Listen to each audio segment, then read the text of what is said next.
আসসালামু আলাইকুম এভরিওয়ান। আমরা সকাল সকাল বের হয়ে গেলাম।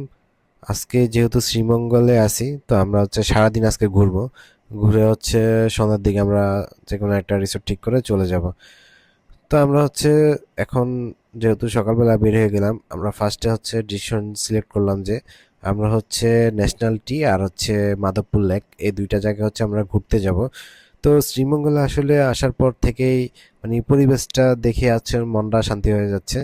আর এইখানে যে সবচেয়ে মজার সিনটা এই গাড়িতে প্রতিটা পার্সন সবাই ঘুমাচ্ছে। মানে আমার মনে হয় সকালবেলা বের হয়েছে, তো এখন বইতে পারতেছে না, তো এই জন্য ঘুমাচ্ছে। আর যে চলে আসলাম আমরা এখানে টোকেন মানি দেওয়া লাগে, টোকেন মানি দিয়ে ঢোকা লাগে। তো আমাদেরকে টোকেন ধরিয়ে দিল আর আমাদের থেকে এখন কিছু টাকা পয়সা নিয়ে যাবে। তো আমরা 20 টাকা করে দিলাম, দিয়ে আমরা চলে আসলাম। এখানে গাড়ি পার্কিং করতে হবে, গাড়ি পার্কিং করে আমরা ভিতরে যাইতে হবে। তাই পার্কিং এর জন্য যাচ্ছি। তো আসলে এখানে উপরে রাখতে হয় গাড়ি, এখানে বলছে যে কোনো টাকা লাগবে না, কিন্তু আসলে এখানে সবকিছুর একটা সেফটির বিষয় আছে। ওনারা এমনভাবে কথা বলবে যে আপনি টাকা না দিতে পারবেন না। আর এখানে আমরা আজকে এত রোদ পড়ছে যে আমরা লেবুর শরবত খাচ্ছি। লেবুর শরবতটা আমাদের শরীরে মনে হয় যে নতুন করে আবার এনার্জি দিল। তো আমরা আসলে ঢুকে গেলাম ভিতরে, আমরা যাচ্ছি মাধবপুর লেকের দিকে।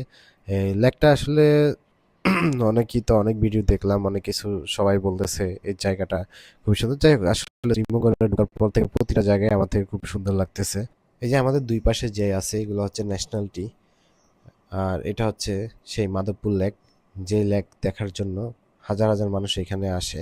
এখানে যে টিলাটা দেখতে পাচ্ছেন, টিলার পাশেই আপনার আই লাভ কমলগঞ্জ। এটা আসলে কমলগঞ্জের মধ্যে পড়ছে, তো তাই কমলগঞ্জের ব্র্যান্ডিং করতেছে। আর এইদিকে নিলয় আমাদের ফুটেজ নিচ্ছে, সে ভালো খুব ক্যামেরাম্যান। আর এই পরিবেশটা খুবই সুন্দর, ভিউটা দেখেন, খুবই সুন্দর লাগতেছে। এদিক দিয়ে আমাদের ইকোবন্ধু একটা পোস্ট নিল।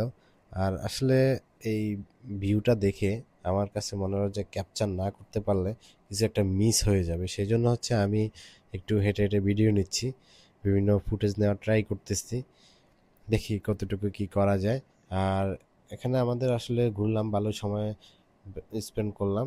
আর এর মধ্যে এখানে একজন ভালোই বাঁশি বাজাচ্ছে।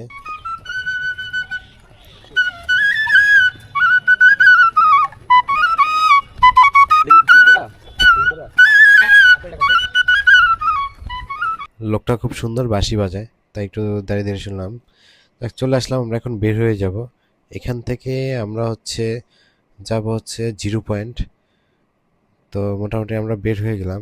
এখানে সিলেটে আসলে আপনি যেখানেই যাবেন সেখানেই চা বাগান দেখতে পাবেন। এই যে ন্যাশনালটি থেকে আমরা বের হয়ে যাচ্ছি, আর প্রতিটা চা বাগান এত সুন্দর, এই যে আমার ভিডিওতে আসলে দেখতে পারবেন। শ্রীমঙ্গলের সম্পূর্ণ সৌন্দর্য এই ভিডিওর মাধ্যমে দেখতে পারবেন।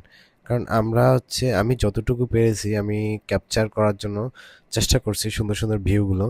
আপনার রাস্তার দুই পাশে, প্রতিটা রাস্তার দুই পাশেই আপনার চা বাগান পাওয়া যায়, দেখতে পাওয়া যায়। এই জন্য শ্রীমঙ্গলকে চায়ের রাজ্য বলা হয়। আর শ্রীমঙ্গলে আসলে এত সুন্দর সুন্দর জায়গা যে আমি যদি প্রতিটা জায়গা ক্যাপচার করে নিতাম, তো আমার ভিডিও হয়ে যেত মিনিমাম 2-3 ঘন্টার। এটা আপনার মিনিমাম 50টা পর্ব করলেও শেষ হবে না শ্রীমঙ্গলের পর্ব। তো আমরা জিপিও যাচ্ছি, জিপিও জিরো পয়েন্ট। ওই জিরো পয়েন্টে আমরা আসলে ওইভাবে জানতাম না, তো আমরা ওখানে লোকালদেরকে জিজ্ঞেস করছিলাম যে এখানে আর আশেপাশে ঘোরার কোন জায়গাটা আছে। তো ওইখান থেকে আমাদেরকে আসলে বলা হয়েছে যে আপনারা জিপিও যেতে পারেন, জিরো পয়েন্ট। এই জিরো পয়েন্টটা বাংলাদেশ আর ইন্ডিয়ার বর্ডার। এখানকার মানুষগুলো খুব পরিশ্রম করে, অনেক বেশি পরিশ্রম করে, যা আসলে আপনি এখানে না আসলে বুঝতে পারবেন না কি পরিমাণ পরিশ্রম করে। আমরা চলে আসলাম সেই জিরো পয়েন্টে। এখানে আসলে দেখি কি কি দেখা যায় জিরো পয়েন্টে। আমার একটু আগ্রহ বেশি, যেহেতু বর্ডারের কাছাকাছি আসছি। আসলে অন্যান্য বর্ডারের মতো এই বর্ডারটা না, এটা একটু অন্যরকম। তো দেখা যাক, দেখি না গাড়ি এখানে রাখি, যাই দেখি ভিতরে কি কি আছে। এখানে আসলে বিজিবির বিশিষ্টদেরকে নিয়ে আসলে কিছু কথা লেখা আছে। সবগুলো লেখা পড়তে গেলে আসলে সময় অনেক লাগবে, তাই আসলে এটা নিয়ে যাওয়ার সময় আর কি ফুটেজটা নিয়ে যাচ্ছি। আর বিজিবির এখানে সবচেয়ে ভালো জিনিসটা লাগছে আমার, এই যে বিজিবির যে আপনার কালের বিবর্তনে বর্ডার গার্ড বাংলাদেশ, আর এখানে এসে আমাদের একজন কবির সাথে দেখা, কবির সাথে হচ্ছে নীরব কথা বলতেছিল। ওই যে নীরব যে দেখাচ্ছে ওইখানে হচ্ছে আমাদের আহ, বাংলাদেশ আর ইন্ডিয়ার বর্ডারটা। তো কবি আসলে এখানে এসে আমরা তার থেকে কিছু কবিতা শুনলাম। তো শুনে আসলে আমাদের যেহেতু সময় শর্ট, আরও কয়েকটা জায়গায় ঘুরতে হবে, তো আমরা বের হয়ে গেলাম। বের হয়ে গিয়ে আমরা হচ্ছে জিরো পয়েন্ট থেকে আমরা যাব হচ্ছে এখন নূরজাহান টি স্ট্রিট। নূরজাহান টি স্ট্রিট নাকি এটা খুবই একটা ভালো একটা প্লেস। তো এখানে আসলে আমরা একটু পিছনে পড়ে গেছিলাম, তো চলে আসছি আমরা হচ্ছে ওদের কাছে। যেহেতু বন্ধুরা এখানে চলে আসছে, এখানে আমার কাছে সবচেয়ে বেস্ট একটা জায়গা মনে হয়েছে যে নূরজাহান টি স্ট্রিট। আপনারা যারা শ্রীমঙ্গলে আসবেন, এই নূরজাহান টি স্ট্রিটের এই জায়গাটাতে হচ্ছে একটু ঘুরে যাবেন। এই এই জায়গাটাতে হচ্ছে যত যাচ্ছি ততই মানে সৌন্দর্যটা বেড়ে যাচ্ছে এরকম মনে হচ্ছে। আমার মনে হয় যে এখানে হচ্ছে শীতের সকালে যদি আসতে পারতাম, তাহলে এটা হচ্ছে গরিবের কাশ্মীর একটা ফিল নেওয়া যেত। দেখেন দুই পাশে পাহাড়, আবার হচ্ছে এখানে চা বাগান, মানে দেখতে আসলে খুবই সুন্দর লাগতেছে। আপনি ক্যামেরাতে ফুটেজে কেমন লাগতেছে আমি জানি না, কিন্তু বাস্তবে আরও বেশি সুন্দর ছিল। আমাদের মানে এই সময়গুলো খুব ভালোই গেছে। আপনার শ্রীমঙ্গলে যত ঘুরবেন ততই ভালো লাগবে। তো আমরা এখানে আরেকটা জায়গাতে চলে আসছি নূরজাহান ডিস্ট্রিক্ট পার করে। এই জায়গাটার নামটা সঠিক আমার মনে নেই। তো এই জায়গাতে সবাই মোটামুটি মানে ব্রেক নেয়। এই জায়গাটা খুব সুন্দর। এখানে আপনার পাহাড়ের মাঝখানে ভিউটা খুবই সুন্দর আসে। এখানে অনেক ছবি, অনেক ভিডিও, যারাই আসে তারা এখানে যাওয়ার সময় একটু ব্রেক নিয়ে যায়।